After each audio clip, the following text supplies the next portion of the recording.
Malaysia and India elevate ties to comprehensive strategic partnership. No plans for Mpox vaccination in Malaysia.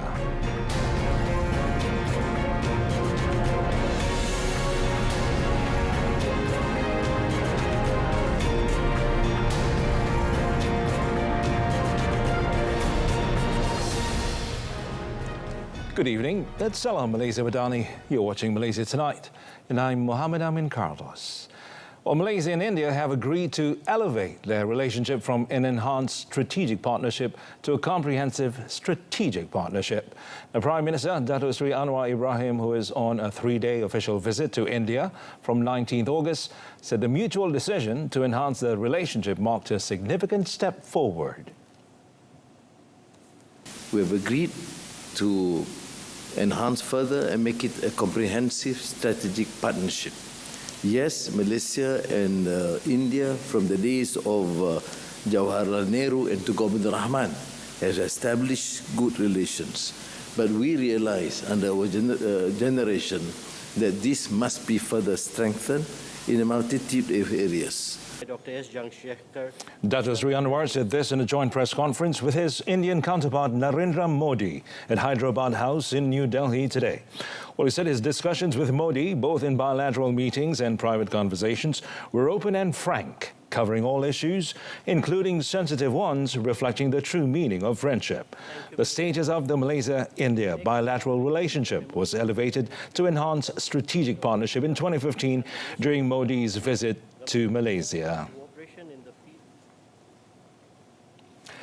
Regarding issues such as flights, visas and other areas of mutual concern, Dato' Sri Anwar noted that a 3-month time frame has been set to ensure swift action and progress, reflecting Modi's results-oriented approach. The rest on the issue of flights, visa and other areas, as I've said, knowing Modi's style of work, he doesn't tolerate the long delays, so we have put a time frame of 3 months to get our staff to be in action and report to us the progress. On another note, Malaysia and India today solidified their bilateral relations with the exchange of 8 memorandums of understandings, or MOUs. The MOUs cover a broad range of sectors, including worker recruitment, traditional medicine, digital technologies, culture, tourism and public administration. The Prime Minister, Dato' Sri Anwar Ibrahim, and his Indian counterpart Narendra Modi witnessed the MOU exchange at Hyderabad House. Now, these arrangements and agreements are expected to further strengthen the strategic partnership between the two nations, promoting cooperation across various fields and creating new opportunities for mutual growth and development. Well, Malaysia and Turkey are ready to further strengthen cooperation between the two countries in the field of defense, involving military assets and training in the future. Defense Minister Dato' Sri Mohammad Khalid Nordin said the cooperation between the two countries needs to be raised to a higher level, involving agreements in various military fields. Well, he said it is important for both nations to have cooperation to organize various programs and efforts that can be shared in order to strengthen the defense of the two countries. Well, according to him, both countries will explore new opportunities to cooperate in matters involving the interoperability and readiness of the two armed forces in all domains, namely land, sea, air, cyber, artificial intelligence, and intelligence sharing. Dato' Sri Mohammad Khalid also said with deeper cooperation, Malaysia will understand about Turkey's assets, training and experience, considering that the country is one of the largest producers of military assets in the world. It will allow the Malaysian Armed Forces to know and learn about any military equipment produced by the country. Well, the government has not planned to implement a vaccination program for monkeypox, or Mpox, for the people of this country. Now, Deputy Health Minister Dato' Lukanisman Awang Sauni said so far there has been no discussion on the matter, but an in-depth study should be done first if there is a need to implement it. Well, commenting further, Dato' Lukan Isman said that so far no new cases of infection have been recorded in the country, but the ministry is always closely monitoring the development of the case and will issue an official statement from time to time. In addition, he said that for the time being, there is no obstacle for the people of this country to go abroad, but they must always be vigilant by taking the necessary measures to avoid any infection. Well, according to him, the government is also currently implementing strict controls at the country's entrance and border checkpoints as a precautionary measure in addressing the issue. Well, previously, the Ministry of Health in a statement said that it is always prepared for strengthening surveillance and advocacy activities related to Mpox, including increasing monitoring at all international entry points. But this follows the declaration by the World Health Organization that Mpox is a public health emergency of international concern for the second time on 14th August.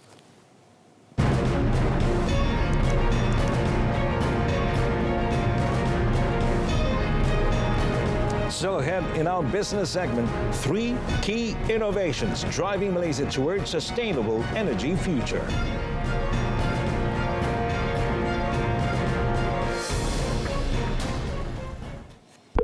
Kecemasan, boleh saya bantu? Hello, there's been a motorcycle accident here. Maybe an elephant ran it over. Sir, there is fire accident at the address number 5 Jalan Tembika Shah Alam. PGO from FRT Shah Alam, there was no fire accident here, over.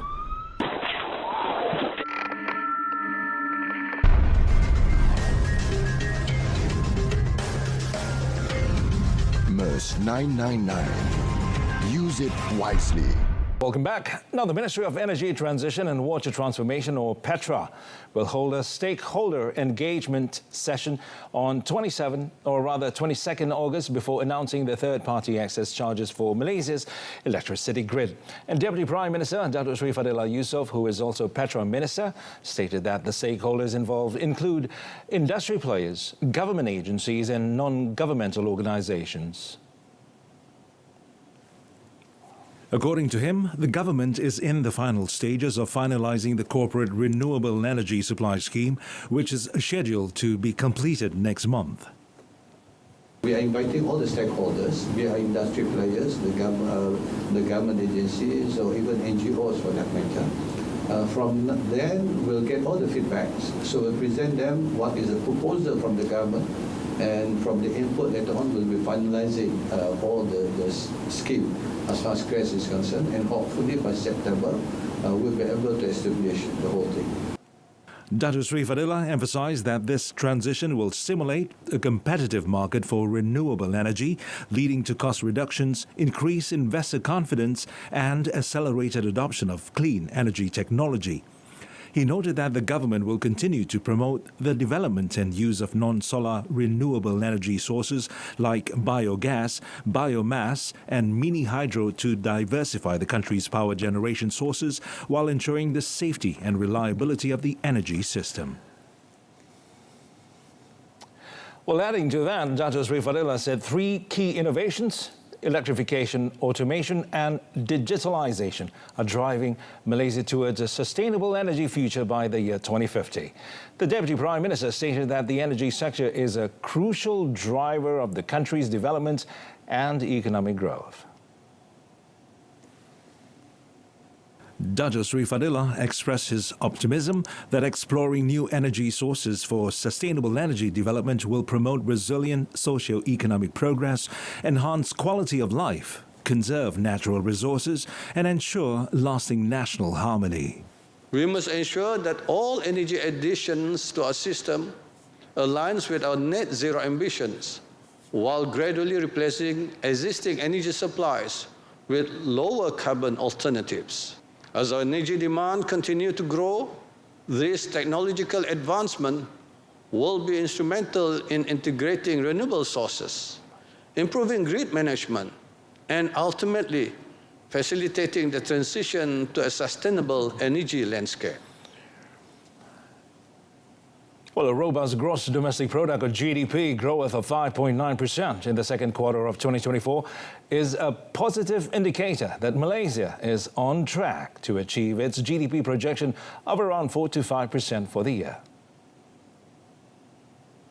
Minister of Investment, Trade and Industry, MITI, Tengku Datuk Sri Zafrul Tengku Abdul Aziz, said that among the factors contributing to the GDP growth in the second quarter was a significant increase in private investments as investors are increasingly confident about the country's economic prospects. Kalau kita tengok, pelaburan swasta meningkat 9.2% pada suku pertama 2024 dan pada suku kedua pula naik 12%. Kalau tengok pada sektor pembuatan pula, suku pertama naik 1.9%, suku kedua naik 4.7%. Alhamdulillah, NIMP 2030 dah mula menampakkan hasilnya. He highlighted that the surge in exports driven by global demand for Malaysian products, particularly in the electrical and electronics sector, also contributed to the GDP growth in the second quarter of this year. Tengku Datuk Sri Zafrul also said that the ministry will continue to work on advancing the local industry, boosting trade and attracting quality investments to create more high-paying jobs for Malaysians. Well, the Ministry of Domestic Trade and Cost of Living, or KPDN, will cancel fleet cards used for purchasing subsidized fuel if they are found to be misused. Now, its Deputy Director General of Enforcement for Operations, Samsul Nizam Khalil, said the ministry has detected a new modus operandi for diverting subsidized fuel by using fleet cards for other purposes. He said cases of fleet card misuse have been identified in Pulau Pinang and Selangor, and the ministry has already acted on these cases. Based on current monitoring, he said there is a new trend or modus operandi for diverting RON 95 petrol and diesel. To prevent fuel subsidy leakage, the ministry has conducted advocacy programs and issued supply control instructions to petrol station operators in states bordering Thailand. Di mana mereka menggunakan fleet card dan membeli pada harga RM2.15 dan sebenarnya bukanlah untuk kenderaan tersebut ya. Jadi oleh itu kita dapati arahan ini dikeluarkan bagi memberi peringatan kepada semua pengusaha stesen minyak supaya melaporkan ya ataupun mengambil perhatian terhadap sekiranya terdapat mana-mana kenderaan yang didapati ya, mengisi minyak petrol dan RON 95 ni, petrol RON 95 ni secara berulang. He added legal action will be taken under the Supply Control Act 1961, and if proven guilty, the fleet card can be cancelled and action taken against the fleet card holder. Well, the Architect Act 1967, Act 117, is sufficient to tackle the issue of fly-by-night architects and unregistered companies offering architectural and interior design services in Malaysia. Works Minister Datuk Sri Alexander Nantalinggi said the Act contains various enforceable regulations designed to curb such illegal practices. Selain itu CIDB, tapi CIDB atau lembaga pembangunan industri pembinaan Malaysia 1994. Jadi kalau saya lihat kontraktor. Jadi apa ada di bawah semua itu akal itu bolehlah digunakan untuk menangani masalah. He further highlighted that while both acts offer comprehensive regulatory measures, the problem persists due to the allure of cheap services, which often deceive clients into engaging with unregistered practitioners. Datuk Sri Alexander urged those planning to build or renovate their homes to steer clear of cheap contractors, warning that this often leads to substandard or incomplete work and, in some cases, abandoned projects. He also reported that as of 31st July, only 3.93%, or 31 out of 788 ongoing projects managed by the Public Works Department, were classified as sick projects. Well, the Sustainable Oil Palm Growers Cooperatives, or KPSM, under the Malaysian Palm Oil Board, MPOB, are urged to play a proactive role so that abandoned palm plantations can be developed through replanting projects in an effort to increase the nation's palm oil production. Plantation and Commodities Minister Datuk Sri Johari Abdul Ghani said there are around 1.7 million hectares of oil palm plantations that are over 19 years old in the country, and if not dealt with immediately, it will have a significant impact on the country's palm oil production and export. Kita akan pastikan bahawa kita nak pekebun kecil ini, terutama yang telah berumur, dan dia tak minat lagi tanaman semula, kita nak koperasi yang telah diwujudkan di bawah MPOB ini, lebih kurang dalam 70 koperasi, memainkan peranan untuk berjumpa dengan pekebun kecil yang tak mahu tanah semula ini untuk mereka kendalikan penanaman semula ini, dan kerajaan akan beri bantuan untuk penanaman semula. He added that applications for a total of 5,900 hectares of oil palm replanting have been received so far, and his ministry is targeting around 9,000 hectares of abandoned plantations so that replanting can be done by next year. He said the ministry will also ensure that the replanting through a sustainable process that needs to be practiced by a total of 442,000 smallholders who cultivate around 1.5 million hectares of the country's oil palm area in an effort to penetrate new markets such as Africa, West Asia and India.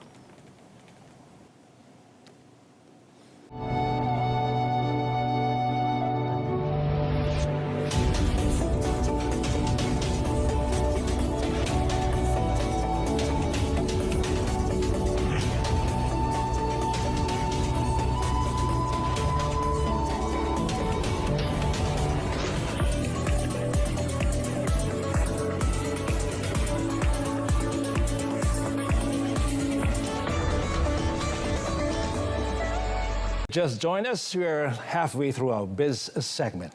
Well, the Northern Corridor Implementation Authority, NCIA, in collaboration with the Malaysian Investment Development Authority, or MIDA, has successfully secured 31.38 billion ringgit in investments for Pulau Pinang in the first half of this year. NCIA Chief Executive Muhammad Haris Kadir Sultan said this impressive achievement reflected investors' a strong confidence in the long-term potential of the Northern Corridor Economic Region, or NCER, particularly Pulau Pinang.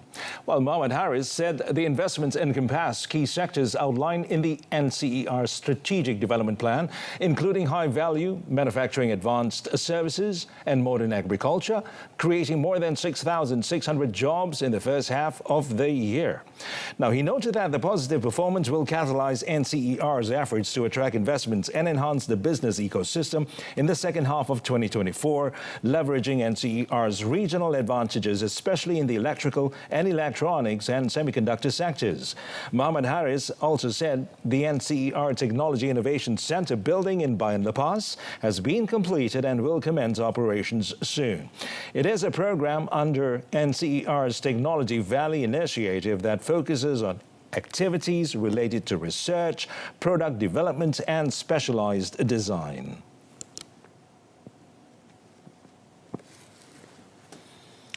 Well, Melaka is expected to receive about 200,000 international tourists through 52 Genting Dream cruise voyages involving the Singapore-Melaka route beginning November. And Chief Minister Dato Sri Abdul Rauf Yusof said Resort World Cruises, which operates the luxury cruise ship, will introduce the 2-night cruises package by making Melaka the new stopover destination. He said the presence of Genting Dreams Cruise in Melaka with the 2-night cruises package is an excellent opportunity to promote Melaka as an international tourist destination. Memang tahun luar Melaka kita telah menerima 8.7 juta orang pelancong, dan dengan kehadiran ini akan menambahkan lagi satu nisbah baru dalam kehadiran pelancong ke Melaka. Oleh itu kita mengucapkan terima kasih kepada Genting Cruise kerana memilih Melaka sebagai tempat persinggahan.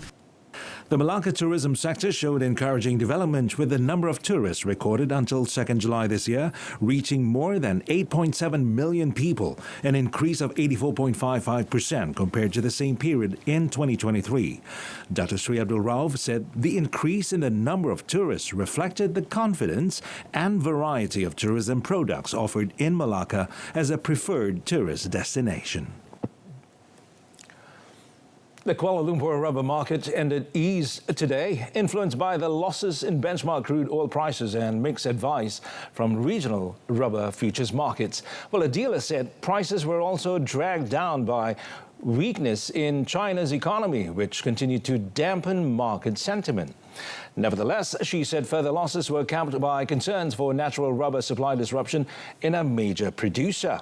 Now, she noted that top rubber producer Thailand's meteorological agency warned of heavy rains that may cause flash floods from 19th to 25th August. Meanwhile, the dealer said Japanese rubber futures rose higher today, buoyed by firmer synthetic rubber prices and global supply concerns, although a stronger yen and softer oil prices capped gains.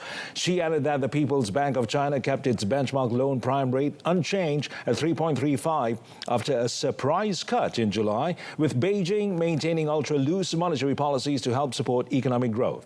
Now, the Malaysian Rubber Board's price for standard Malaysian Rubber 20 or SMR 20 was down by 4.5 cent to 774 cent per kilogram, while latex in bulk decreased by 1 cent per kilogram to 630 cent per kilogram. At 5 p.m., the board's reference price for physical SMR 20 stood at 777 cent per kilogram, while latex in bulk was 630.50 cent per kilogram.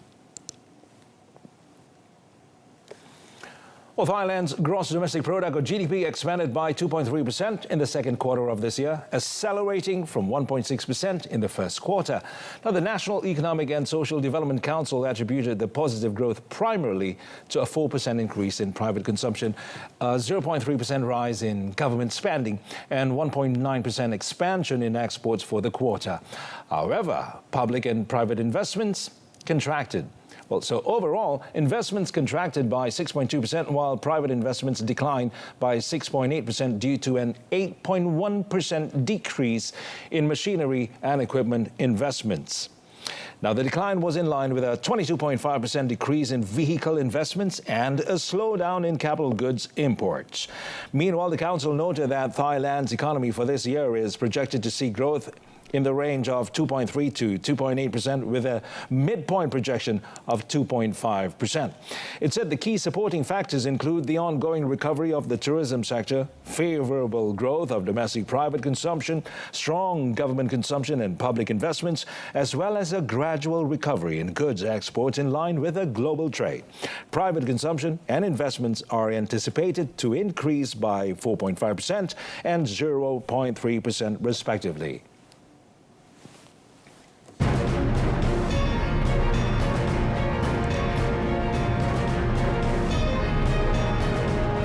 Coming up in our foreign segment, Japan's ruling party sets leadership race for 27 September.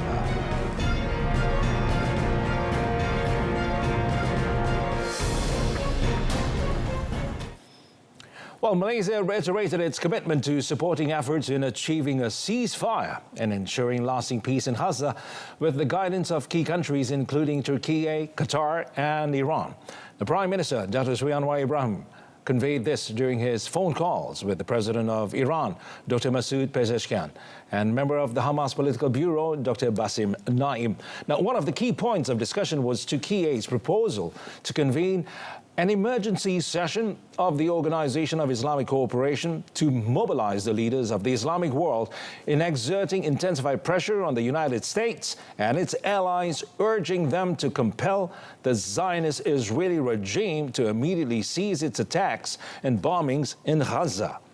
Now, he said the Iranian government and Hamas are in agreement and expressed their support for this initiative, including a shared consensus on extending invitations to non-Muslim nations that stand for justice and human rights for the Palestinian people, such as South Africa, Brazil, Spain, Ireland, and Portugal. Japan's ruling party said it will select a new leader and, by extension, the likely next Prime Minister on 27 September. So this announcement follows current Prime Minister Fumio Kishida's decision last week to step down next month after polls showed plummeting approval ratings for his government. Well, a party official said campaigning to become the next Liberal Democratic Party president will begin on 12 September with a vote 2 weeks later. In office since October 2021, the 67-year-old Kishida has seen his and his party's poll ratings slide sharply in response to rising prices and several scandals. But Kishida won plaudits abroad during his stint in power, siding decisively with Ukraine after Russia's invasion and with the U.S. encouragement move to make Japanese defense policy more muscular to counter China. So who will succeed Kishida remains to be seen, with a hodgepodge of candidates from party veterans to rising young stars and 3 women reportedly weighing their chances and seeking to rally intra-party support. They include former Defense Minister Shigeru Ishiba, former Environment Minister Shinjiro Koizumi, and Economic Security Minister Sanae Takaichi, who, if elected, would be Japan's first female premier.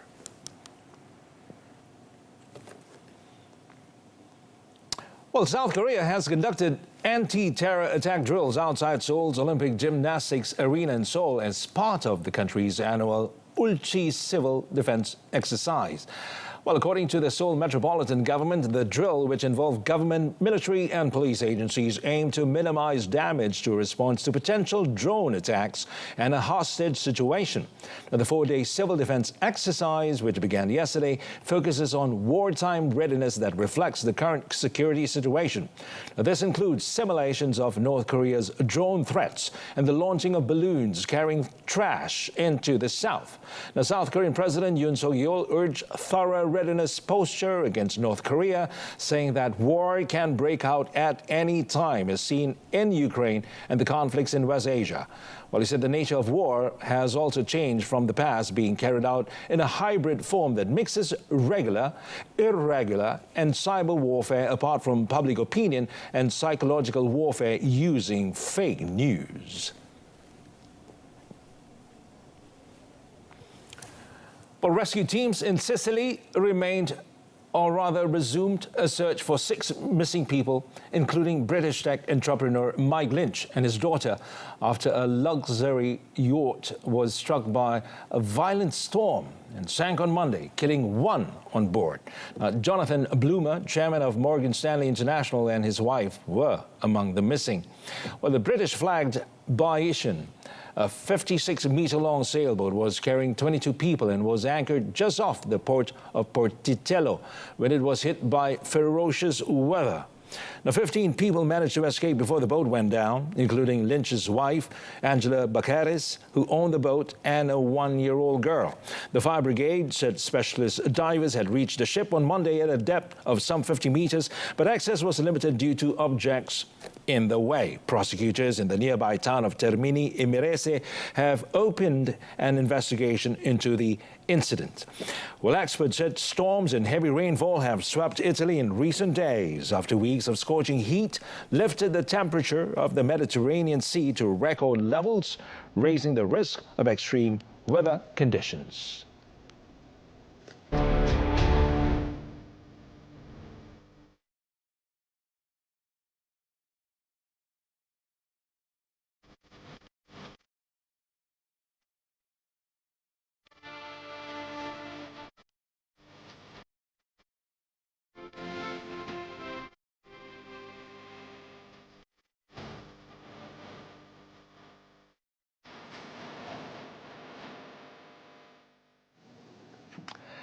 Well, that concludes this evening's Malaysia Tonight. In our top story, Malaysia and India elevate ties to comprehensive strategic partnership.